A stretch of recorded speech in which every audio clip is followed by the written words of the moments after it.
Naka-full alert status ang Police Regional Office 3 bilang paghahanda sa pag-augment sa National Capital Region Police Office para sa 3 araw na Iglesia ni Cristo Peace Rally mula Nobyembre 16 hanggang 18. Nasa mahigit 2,000 PNP personnel ang ide-deploy para tiyakin ang seguridad at kaligtasan ng mga dadalo sa naturang pagtitipon.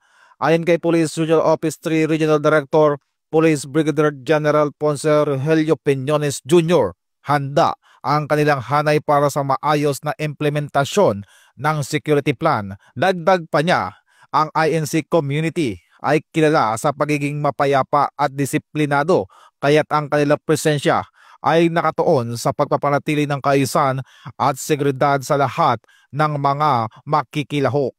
Samantala, tiniyak naman ng Regional Mobile Force Battalion 3 at lahat ng PPOs, CPOs sa gitnang Luzon na handa silang magbigay ng suporta, katuwang ang NCRPO at iba pang partner agencies para sa isang matagumpay at mapayapang pagdaraos ng aktibidad.